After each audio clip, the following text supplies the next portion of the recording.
kasih kerana masih lagi bersama kami dan seperti yang Syira dan saya dah kongsikan, hari ini kami bawakan anda topik kesihatan iaitu pedih ulu hati, kaitannya dengan gastrik dan sakit jantung. Dan tanpa melengahkan masa Syira, eloklah kita perkenalkan tetamu kita di studio. Kita bawakan Dr. Muhammad Firdaus Hadi selaku pakar kardiologi intervensi Hospital Pakar Avicenna. Assalamualaikum doktor, apa khabar? Waalaikumsalam. Terima kasih doktor bersama dengan kami. Dan doktor, sebelum kita kupas topik kita pada hari ini, apa kata kita saksikan dahulu laporan yang disediakan untuk anda.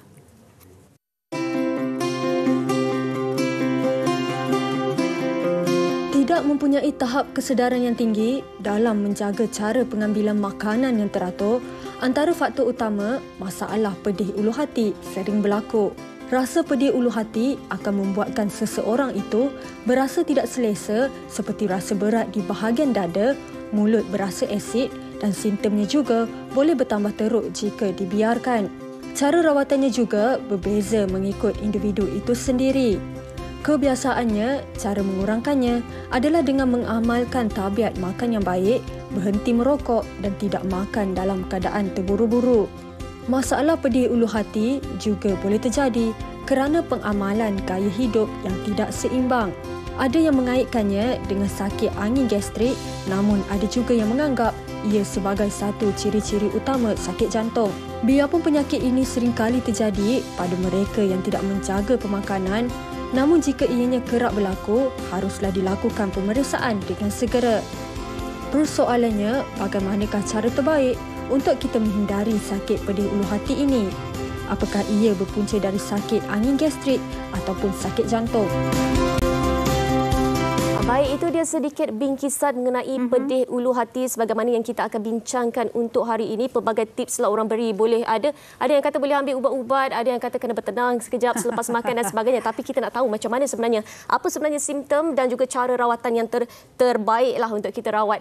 Baik doktor, sebagai mukadimahnya mungkin kita boleh fahamkan kepada kami berdua dan juga penonton untuk pedih ulu hati ini, apa sebenarnya yang terjadi pada tubuh badan? Okey, pedih ulu hati itu popular ataupun biasa orang gemar katakan gastrik, lain GERD. Okey, dia di mana nama pun ulu hati, kedudukan di mana di tengah-tengah perut, di tengah dada kita ni ada tulang nama sternum, bawah sedikit di dasar ni ada bahagian lembut iaitu that's why kita panggil ulu hati sebab kat situ ada hati, ada usus dan tak lupa ada jantung. So kawasan situ yang terjejas. Memang selalu popular orang cakap pasal GERD dan gastrik. So itu yang berlaku, tapi perlu ambil orang kata penelitian yang boleh disebabkan perkara lain, terutama sekali mungkin jantung yang mengancam nyawa. Okey, baik. Jadi doktor, maksudnya ramai dalam kalangan kita yang mungkin merasakan yang masalah pedih ulu hati ini berkait dengan gastrik sahaja, tetapi sebenarnya ia berkait dengan masalah jantung juga. Mungkin doktor boleh ulas apakah simptom-simptomnya dan apakah yang kita kurang faham mengenai masalah ulu hati dan kaitannya dengan sakit jantung? Okey. So macam saya kedudukan dia, jantung kita terletak berdekatan dekat situ, iaitu bahagian bawah jantung. Ada salur darah dan ada urat saraf yang kata dijana di situ. So bila kita rasa mungkin orang kata pedih, kita boleh kata itu mungkin gastrik, kita akan cuba makan ubat, orang kata popular ubat angin, ubat kapur sebagainya. Tapi anda kata jika tidak lega, mungkin anda perlu ambil perhatian, ada apa yang berlaku? Betul ke ini sakit gastrik? Mungkin orang kata dapatkan khidmat nasihat, cuba tanya mungkin kawan dia, tapi saya rasa yang lebih arif iaitu pakar-pakar perubatan. Okey, seringkali kalau kita pergi berjumpa dengan doktor, kita kena gastrik, kita kena pedih ulu hati, kita berjumpa dengan doktor. Kalau 5 klinik kita pergi tu mungkin 5 ubat gastrik lah kita dapat. Common, doktor akan kata kita sakit gastrik dan sebagainya. Tapi macam mana kita nak bagi tahu dekat doktor kita nak minta untuk kita di-refer kepada pakar jantung dan sebagainya? Okey, so nombor satu, of course, bila doktor tu kita dah jumpa dengan doktor dan pakar terbabit, kita mungkin kena adukan yang mana kita masih lagi merasa benda yang sama. So doktor terbabit mungkin akan cadangkan ujian tertentu. So dan pada doktor tersebut dia mungkin akan mula kuati adakah ini berkenaan dengan masalah jantung. So doktor mungkin akan mulakan ataupun buat satu ujian paling ringkas. Kalau anda pernah dengar kita panggil ECG, electrocardiogram. Dari situ mungkin dia akan buat dan dia akan tengok orang kata apa tanda-tanda dan ciri-ciri yang mungkin kita mencadangkan ini ada berkaitan dengan jantung. Dan dari situ doktor terbabit mungkin akan insya-Allah rujuk kepada pakar jantung. Dia tak salah sebagai permintaan anda untuk kepastian kesihatan berkenaan dengan jantung. Yang mana permintaan anda, doktor insya-Allah akan laksanakan. Boleh buat boleh buat. Yes. Baiklah, kadang-kadang kita sebagai patient, kita tak nak pula bunyinya seperti kita lagi bijak ataupun arif daripada doktor. Jadi segan nak bertanya, tetapi sebenarnya kita boleh saja bertanya kepada doktor. Tetapi doktor sendiri merasakan apakah masalahnya yang kita sebagai rakyat biasa, kita tak tahu sangat kaitannya masalah pedih ulu hati dengan sakit jantung. Sebab mungkin kalau saya sendiri mengalami masalah GERD ataupun gastrik, dan dah biasa dah, ni dah mesti aku tahu dah ni masalah GERD ni, acid reflux ni. Tetapi mungkin saya tak tahu, ni mungkin masalah sakit jantung. Apakah yang kita perlu tahu sebenarnya? Kita perlu tahu macam kedudukan dia boleh mengelirukan jantung dengan usus berdekatan. Tidak lega dengan rawatan diberikan sekali atau dua kali, kita dah pun kena fikir the next level, ke peringkat seterusnya. Adakah masalah jantung? Adakah masalah lain-lain hati sebenarnya? Tapi jantung macam saya kata tadi mungkin boleh mengganggu, mengancam nyawa. Bila difikirkan lebih dalam lagi, mungkin kita lihat flashback pada diri kita. Adakah kita punya risiko-risiko tertentu? Contohnya kita ni kuat merokok, obesiti, mungkin ada masalah kesihatan seperti darah tinggi, kencing manis, yang perlukan perhatian. Sebab biarpun kita ingat gastrik, tapi bila anda ada risiko tersebut, risiko jantung adalah terdedah pada individu terbabit. Tapi doktor, ada simptom-simptom lain tak selain daripada pedih ulu hati ni? Mungkin masalah lain? Good. So selain daripada pedih ulu hati, dan mungkin akan merasa lawyer, rasa nak muntah. Mungkin orang kata itu berkaitan dengan gastrik, tapi jangan diambil ringan. Orang kadang-kadang kalau melalui textbook, orang kata just sakit dada. Tapi bila anda mula rasa lawyer dan muntah tu, kadang-kadang boleh dekatkan jantung. Tak dilupa pula macam mana sakit tu. Adakah dia mula merebak, pergi ke atas, pergi ke kiri dada anda, lagilah dia menunjukkan sesuatu yang tak kena dengan jantung anda. Dan orang kata kalau kita dah mula risau suatu, kita mempunyai masalah jantung, jantung kita mungkin akan berdebar luar biasa. Kita rasa biasa selama ni, tapi rasa lain macam lah, ada berombak-rombak. Itu simptom-simptom yang mungkin mencadangkan ada tak kena dengan jantung kita. Bermakna lawyer antara tanda amaran kepada penyakit jantung, betul?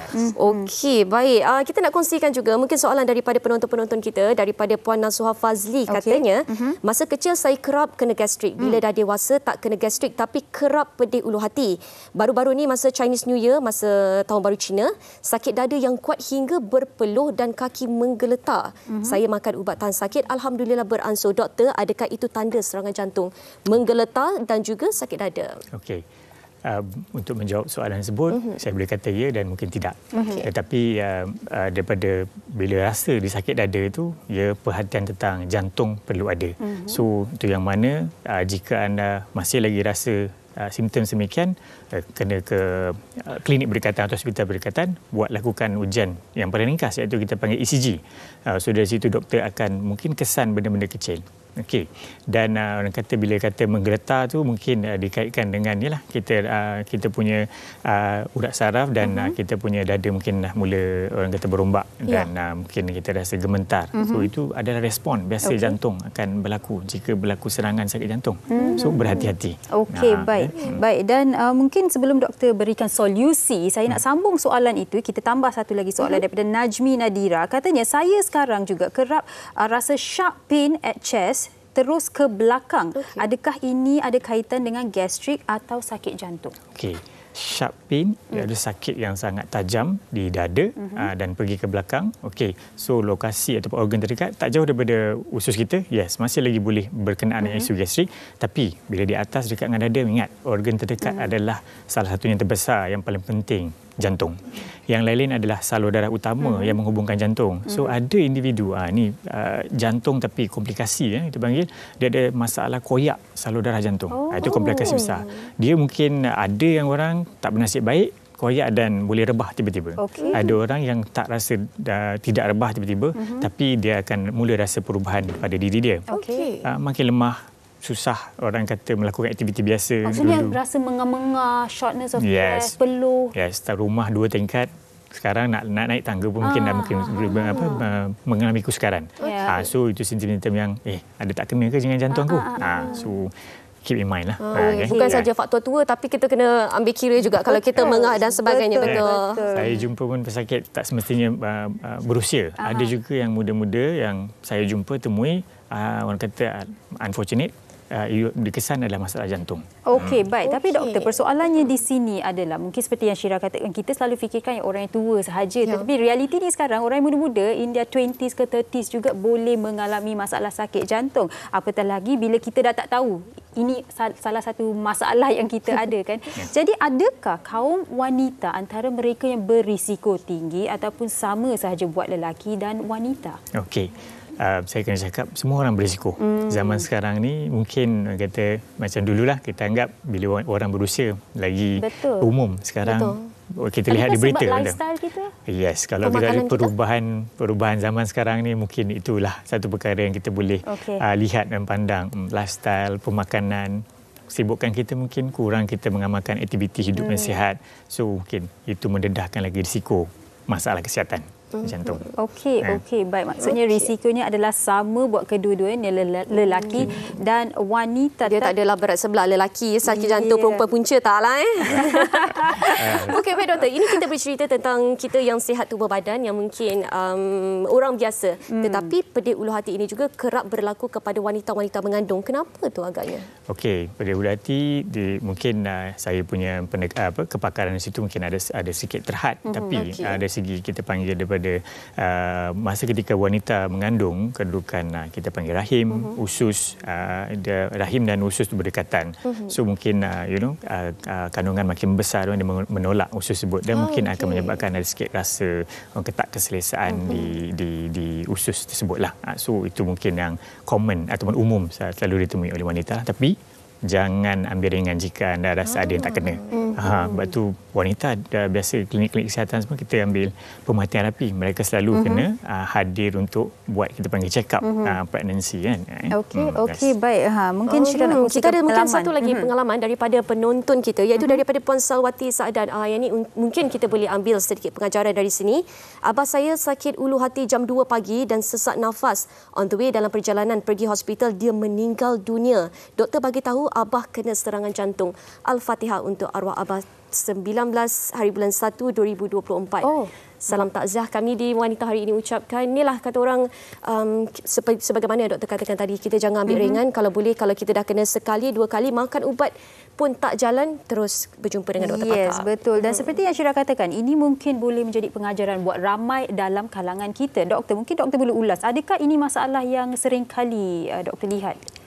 Memang saya kena akui, itu yang benda kita tak jangka. Saya bekerja biasa, mengadu sakit gastrik, tapi bila pesakit hadir di klinik saya ataupun di kecemasan, perkara pertama yang saya sebab pengalaman ni, saya rasa saya tak nak ambil ringan. Saya akan baik, mari kita buat ujian paling ringkas, iaitu ECG, pergi ke kecemasan, cek tekanan dan sebagainya. Dan memang melalui pengalaman saya beberapa kalilah, muda lagi, dia rasa gastrik, tapi atas keprihatinan ahli keluarga, kawan-kawan, mereka bawa, datanglah ke hospital, baik kita cek daripada kau biarkan.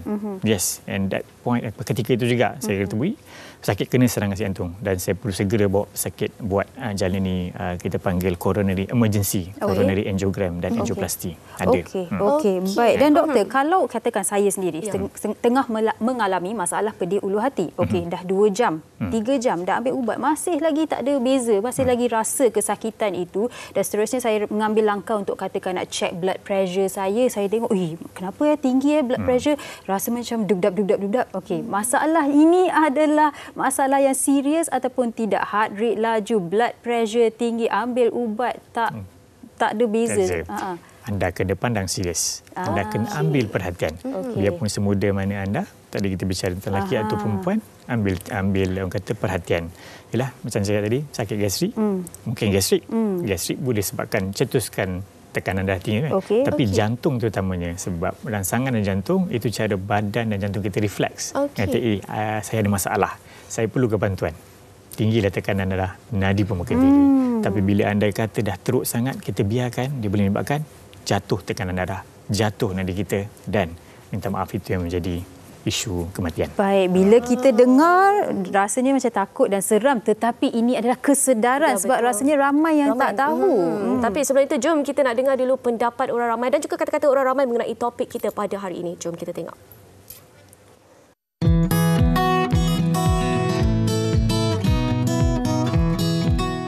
Saya tak ada masalah dengan pedih hati atau GERD, tapi saya ada gastrik. Tapi sometimes tu saya rasa macam kadang-kadang tu ada pedih dekat bahagian hati. So saya tak tahu, tak sure sama ada itu ada pedih ulu hati ataupun part of gastrik. Kalau saya selalu kalau contoh tengah baring tu, saya akan duduklah and then terus minum air suam ataupun air sejuk untuk legakan pedih ulu hati saya. Pernah rasa pedih ulu hati tu biasanya akan sakit dekat dada lah. Pedih-pedih dekat dada selalunya jadi lepas makan ataupun lepas makan pedas macam tu memang akan rasa lah. Especially dekat dada tu. Saya minum air suam dan sapu minyak panas lah dekat tempat yang rasa tak selesa. Saya experience benda tu, kalau saya experience benda tu usually bila contoh saya makan dalam keadaan cepat-cepat, tergesa-gesa, ataupun kalau macam saya nak tunduk, membongkok dengan cepat, so saya akan dapat rasa pedih ulu hati tu. Okay, usually kalau saya experience pedih ulu hati ni, saya akan cuba untuk bertenang dulu. Saya akan mendiamkan diri, cuba untuk bernafas. Kemudian kalau tak okey juga, saya akan gosok-gosok dada, urut-urut dada bagi try to okey. Dan lepas tu saya akan cuba untuk minum air. Baik, itu dia macam-macam pengalaman dan juga tips dari rakan-rakan kita kalau kena pedih ulu hati. Ada yang kata kena bertenang, ada yang minum air dan ambil ubat dan sebagainya. Dan bercakap mengenai pengambilan ubat ini, mungkin saya ada soalan seterusnya buat doktor. Andai kata kita sebenarnya sakit jantung tapi kita in denial, kita teruskan makan ubat gastrik sebab kita rasa lega. Adakah pengambilan ubat gastrik yang berterusan itu akan memberi masalah lain kepada kita atau macam mana? Ubat itu mungkin tidak beri masalah lain lah. Dia sebenarnya lebih mendatangkan kelegaan kepada kita. Yalah, kita makan ubat gastrik, kita ingat gastrik, kita rasa okey lega. Tapi sebenarnya dia macam orang kata menyamar. Dia menyebabkan rasa lega, tapi lega itu sebenarnya adalah kesan dia macam orang kata kurangkan kepedihan lah. Yalah, jantung kita stres, perut kita akan stres sebabkan gastrik. Tapi anda tidak tahu di mana di jantung sebut, di orang kata salur darah jantung sebut sedang mengalami kecederaan, kehausan. Yalah, darah tak cukup pergi ke lokasi tersebut dan lama kelamaan dia akan macam kata makin lemah dan sayu. So kita akan rasa biasa dan jantung akan tercedera, akan berterusan tercedera. Jantung lemah. Okey, menarik. Mungkin ini sesuatu yang kita tidak pernah ketahui. Dan doktor, kalau kita mengalami masalah pedih ulu hati ni, biasanya selepas kita ambil ubat, berapa lama ia akan reda, sebelum ia reda? Okey. Dari segi betul-betul masa tu tidak ada betul-betul orang kata definisi masa yang boleh katakan, tapi biasa orang akan komen selepas 5 minit, 10 minit aku makan ubat ni okey. Tapi kata kesan dia pada jantung tersebut, ada setengah orang bila makan lepas tu tak lega, dan mungkin anda dah kena fikir betul-betul mendalam tentang jantung. Tapi again macam tadi soalan yang awal tadi, takut memang sakit ada masalah jantung tu, kena fikir balik, aku sebenarnya ada masalah kesihatan lain selain jantung. Kalau memang kita obesiti, merokok, amalan kita, biarpun anda ingat berfikir positif tak apa, kata itu adalah gastrik, tapi fikir adakah aku ada masalah jantung? Baik aku buat pemeriksaan kesihatan. Okey, baik. Dan mungkin selama ini doktor kita kita berbincang dalam sudut ataupun konteksnya adalah bagi mereka yang tidak tahu mereka adalah ada masalah jantung. Bagaimana pula kalau memang dah tahu ada masalah jantung dan pada masa yang sama mungkin selepas makan ataupun malam sedang tidur ada masalah pedih ulu hati ini. Perlu dirisaukan? Okey. Untuk mereka yang dah punya masalah jantung, rasa macam gastrik, mereka pun perlu risau. Tapi biasanya pesakit-pesakit macam ni, saya rasa mereka selalu jumpa pada pakar mereka atau doktor mereka, dan mereka akan orang kata berbincang, berborak dengan doktor dan cakap macam mana orang kata keadaan semasa ke semasa. Dan mereka makan ubat. Tapi kalau mereka makan ubat tapi masih lagi rasa simptom yang sama, dan mungkin doktor terbabit yang dia perlu jumpa doktor mereka dan untuk buat analisa semula. Sebab benda ni mungkin dah lega sekarang, tapi akan datang progres ataupun dia masih lagi boleh berlaku benda yang baru. Okey, doktor, kita bercakap tentang ubat-ubatan, kita dah selesai sentuh, tetapi mungkin kepada mereka-mereka di luar sana, ada tak sebarang tips untuk kita elakkan pedih ulu hati ini sekaligus kita dapat mengurangkan risiko penyakit jantung ini? Rawatan, solusinya. Dari segi tips pedih ulu hati itu mungkin orang kata macam biasalah, orang kata berkaitan dengan pemakanan. Tapi kalau kita bicara tentang pedih ulu hati dan kita risau pasal jantung, sebab tu adalah disarankan pengalaman pemantauan kesihatan. Anda biarpun sejauh mana kata muda atau berusia anda, dan anda mungkin perlu hadir jalankan pemantauan pemeriksaan kesihatan. Tambahan pula bagi mereka yang mungkin orang kata ada risiko kesihatan, obesiti, merokok. Itu faktor yang boleh ubah. Maka mungkin boleh amalkan hidup sihat. Berhenti merokok. Bersenam, turunkan berat badan. Dan mungkin yang memang mempunyai masalah kesihatan ialah kencing manis, darah tinggi sebagainya, dan mereka mungkin perlu cuba amalkan benda yang boleh mengurangkan kawalan kencing manis tersebut. Cuba kawal kencing manis, cuba kawal darah tinggi sebagainya. Bila anda kawal faktor yang boleh kita kawal ni, boleh kita ubah. Risiko, itu berjaya risiko untuk terkena, untuk mengalami gastrik atau sakit serangan jantung akan insya-Allah berkurangan. Jika kita tak kawal, benda itu bersemarak dan boleh menyebabkan komplikasi. Okey, baik doktor. Tetapi sekarang ni bila bercakap mengenai cara pemakanan, kita suka makan. Saya suka tekankan cara pemakanan. Okey, apa yang harus kita elakkan ataupun kurangkan bagi mereka-mereka yang sering kali mengalami masalah pedih ulu hati? Okey. Tidak ada jawapan yang khusus, tambahan saya bukan pakar pemakanan lah. Tetapi saya boleh memberi orang kata idea asas lah. Of course dari segi mengelakkan pedih ulu hati sebab dia berkait dengan gastrik, mungkin kita akan elakkan lewat makan dan sebagainya untuk mereka mempunyai masalah tersebut. Tapi mereka kalau yang kita risaukan berkenaan jantung, perlu punyai kesedaran lah, yang mana mungkin makanan-makanan sihat, lebihkan pada sayur-sayuran, banyak kita panggil fiber itu. Manisan mungkin kita ambil manisan yang lebih asli, iaitu ialah buah-buahan kan, berbanding kita ambil manisan-manisan yang banyak campuran gula, manisan yang tinggi. Dan apa yang lain, of course kita mungkin perlu makan benda tertentu, contohnya karbohidrat nasi sebenarnya, tapi mungkin dalam kawalan lah kawan. Dan seimbangkan. Seimbang maksud saya kita dah makan, mungkin dengan saya kita gunakan tenaga yang disumbang untuk makan dengan bersenam. Simple as walking, berjalan, banyakkan berjalan pun saya rasa itu insya-Allah membantu bakal kita. Baik doktor, kalau boleh saya dibaki kita perbincangan kita pada hari ini, kalau boleh saya tanya, siapa agaknya golongan yang perlu bersedia untuk berjumpa dengan doktor untuk situasi ini? Adakah ada kena-mengenanya kaitannya dengan cara bekerja kita, gaya hidup kita dan sebagainya? Siapa yang perlu bersedia untuk hadapi perkara ini? Okey, mana yang perlu kita ambil perhatian tu, macam biasa maksud saya tadi, yang mereka mempunyai isu obesiti. Okey, dia mungkin sibuk bekerja tapi saya ada langkah perlu diambilkan untuk turunkan berat badan. Okey, satu. Yang duanya, orang kata mereka yang memang dah diketahui mempunyai masalah kesihatan asas yang umum, selalu yang popular itu iaitu kencing manis, darah tinggi, kolesterol dan sebagainya. Merokok, berhenti merokok. Kita ada cara lain orang kata untuk orang kata kekal sihat kan, bukan dengan merokok. Merokok akan membahayakan. So mereka perlu ambil perhatian. Doktor, kalau vape, macam mana pula kalau vape, orang yang hisap vape? Okey. Merokok dan vape sebenarnya benda lebih kurang sama. Asas dia kita menghirup asap tersebut. Mungkin rokok benda yang popular dah lama. Vape orang kata benda baru. Tak nampak apa-apa. Ada yang tanya e-cigarette macam mana pula doktor? Boleh ke e-cigarette? Lebih selamat katanya. Tidak ada data-data kajian mengatakan dia begitu selamat. Dia adalah benda yang sihat. Sama juga benda tu orang kata apa-apa yang kita boleh elakkan. Macam saya kata di pasal manisan, bila kita ambil manisan yang asli berbanding manisan yang tinggi kandungan kalori gula. Okey, baik. Peringatan yang diberikan oleh seorang doktor buat kita semua, dan mungkin di penghujung ini doktor ada apa-apa kata-kata nasihat buat mereka yang sedang menonton?